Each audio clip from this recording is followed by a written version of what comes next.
Suzlon energy जो India का सबसे बड़ा मल्टीबैगर बन चुका था, 8 रुपए से लेके 83 रुपए तक की जर्नी तय करने के बाद अब वो अप्रोक्सीमेट 40-42 के आसपास ट्रेड कर रहा है। और क्या ये मैजिक रिपीट होने वाला है जो हिस्ट्री में हुआ था? अगर हमें उसको समझना है तो सबसे पहले हमें इसकी हिस्ट्री को समझना पड़ेगा कि वो मैजिक पॉसिबल कैसे हुआ था। फिर हमें टेक्निकल एनालिसिस करना पड़ेगा जो करंट सिचुएशन में चल रहा है, और उसका बिजनेस परफॉर्मेंस को समझना पड़ेगा।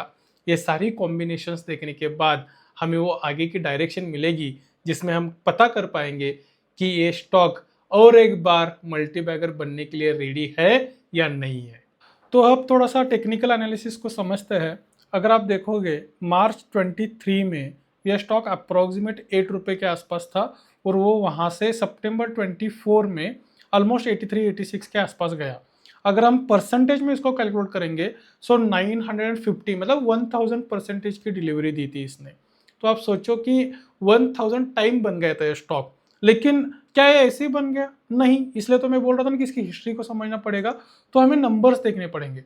और जब आप नंबर्स देखोगे तो आपको क्या पता चलेगा, मार्च 2022 में ये एक्चुअली सबके नज़र में आया था, क्योंकि इसने 21 के हिसाब से ऑलमोस्ट सेल डबल की थी। लेकिन प्रॉब्लम एक था कि ये नेट में लॉस मेकिंग था, क्योंकि बहुत सारी इन्वेस्टमेंट्स, ये तो सुजला एनर्जी जैसे जो स्टॉक्स होते हैं, कंपनी होते हैं, इसमें इन्वेस्टमेंट्स बहुत बड़ी होती है। वो कोई प्रोजेक्ट बनाएंगे, उसमें पहले इन्वेस्टमेंट जाएगा, फिर जाके वो लगेगा, फिर बहुत टाइम के बाद उसमें प्रॉफिट जनरेट होगा।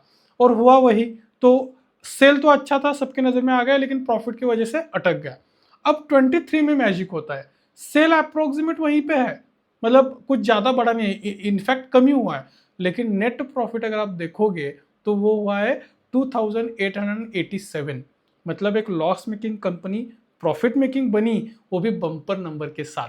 और वही मैजिक हुआ, क्योंकि मार्च में ये रिजल्ट आया, फिर सबने इसको एनालाइज किया, बड़े प्लेयर्स, रिटेलर्स, सब लोग घुस गए इसमें। और फिर ये नंबर धीरे धीरे धीरे धीरे बढ़ता बढ़ता यहाँ तक गया। अब ये चला कितने तक? सितंबर 24 तक, और उसके बाद ये स्टॉक नीचे आया।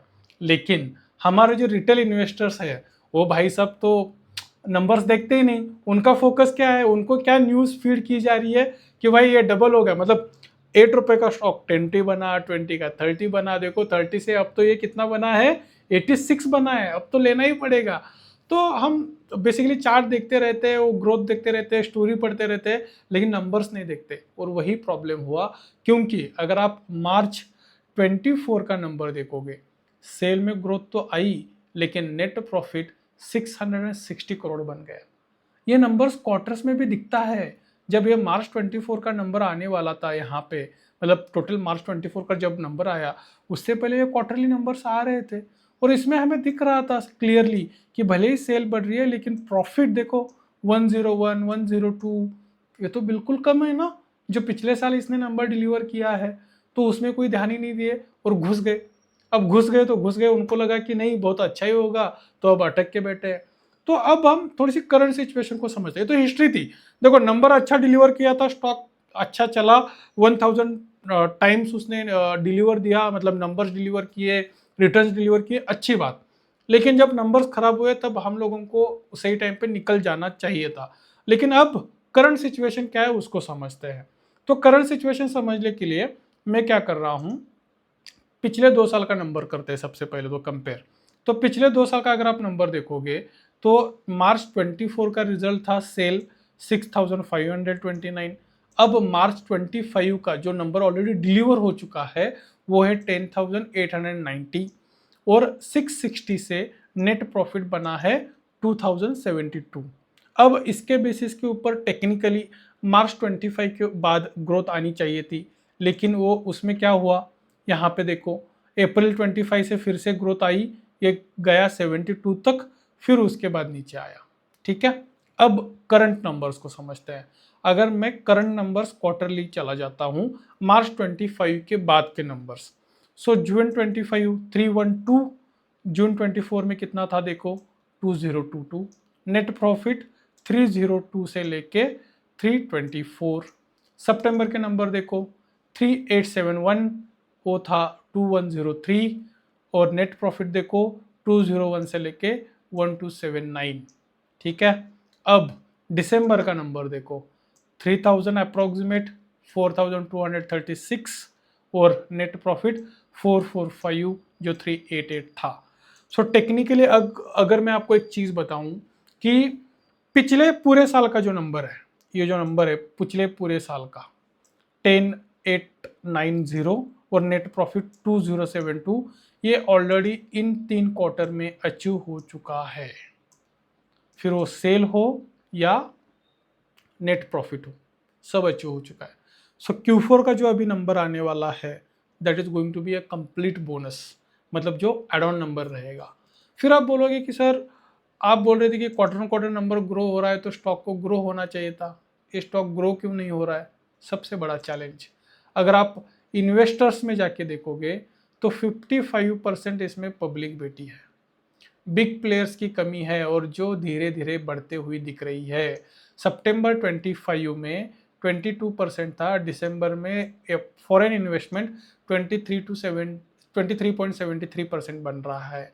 और अब कुछ ऐसे न्यूज़ दे दे के बड़े प्लेयर्स और भी ज़्यादा एक्यूमुलेशन करेंगे और वो उनकी ज़रूरत है अब, क्योंकि नंबर अब फिर से रीग्रोथ हुआ है जो पिछले हिस्ट्री के साथ अच्छा नंबर देगा। और रिन्यूएबल एनर्जी की चर्चा अभी भी खत्म नहीं हुई है, क्योंकि जिस हिसाब से वॉर और सारी सिचुएशन चल रही है हमने बहुत कुछ खो दिया है।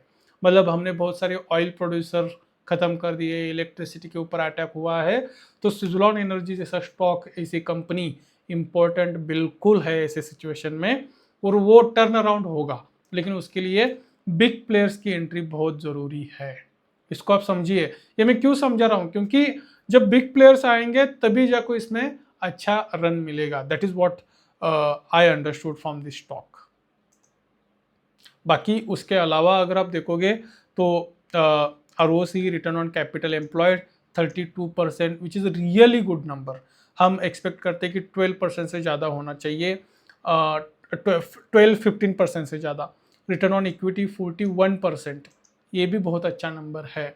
उसके अलावा डेट टू इक्विटी रेशो ना के बराबर, मतलब इस कंपनी के ऊपर बिल्कुल कोई कर्जा नहीं है। उसके बाद प्लेजिंग परसेंटेज, कोई भी इक्विटी प्लेज की नहीं हुई है, ठीक है। प्रोमोटर होल्डिंग भी अच्छी खासी है, क्योंकि फॉरेन इन्वेस्टमेंट के ज़्यादा इन्वेस्टमेंट है तो वहाँ पे है। बस प्रॉब्लम यही है कि पब्लिक होल्डिंग की एक।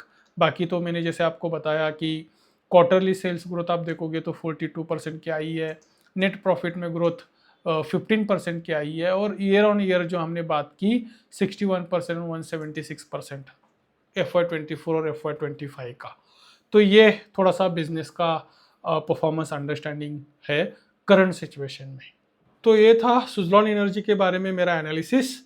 आपको कैसा लगा कमेंट बॉक्स में ज़रूर बताइए। मैंने जो देखा है कि फंडामेंटल के फ्रंट पर ये स्टॉक अभी अच्छे से काम कर रहा है, हमें बस Q4 रिजल्ट का वेट करना है और ये देखना है कि क्या बिग प्लेयर्स इसमें एंट्री करते हैं, क्योंकि बिग प्लेयर्स के एंट्री के बिना जो हमें एक इम्पैक्ट चाहिए स्टॉक में वो मिलने की चांसेस कम है, तो उनकी एंट्री बहुत ज़रूरी है। तो आप क्या सोचते हो सुजलॉन के बारे में, वो भी मुझे कमेंट बॉक्स में बताना। Thank you so much for today's episode. Let's grow together.